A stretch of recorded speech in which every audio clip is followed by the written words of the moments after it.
دا بیا په یوه کې د یو پارک یوه څنډه ده. دې پارک کې اکثره وخت بیروبار وي. ځینې خلک دلته قدم وهلو دپاره راځي، ځینې منډې وهي او ځینو سره بیا ماشومان وي همدلته ساتیرۍ کوي.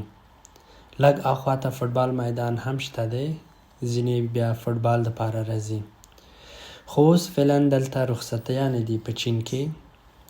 عموما رخصتي یوه هفته وي، له 14 یا 15 تاریخ نه شروع کېږي تر 21-22 تاریخ پورې د فبرورۍ. چون چین کې خلک ډیر کار کوي، ټول کال مصروفه وي، نو دغه یو میاشت ځان دپاره وقف کړې وي چې د فبرورۍ اول تاریخ څخه دوی رخصتیانې اخلي د مارچ تر اول پورې. په دغه میاشت کې اکثره کارګوګانې انتقالات نه کوي، فکټریانې آرډرونه نه اخلي، کارمندان نه پیدا کېږي یا اصلا کار نه کوي. تللی وي خپلو کورونو ته، میلو دپاره، سیلونو دپاره، او یا هم ځینې چې بیا غواړي د چین نه وځي هغوی د چین نه د باندې چکرونه وهي. په دې هیله چې 2026 کال د ټولو هغو کسانو دپاره چې غواړي خپل اهداف ترلاسه کړي داسې یو کال اوسیږي چې دوی خپلو ټاکل شوو هدفونو ته ورسیږي.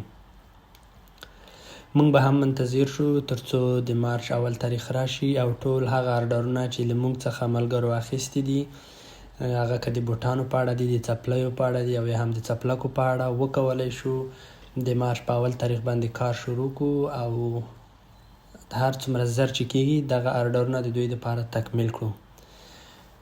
نو تاسو ټولو ته ښه وخت، د کامیابۍ په هیله مو.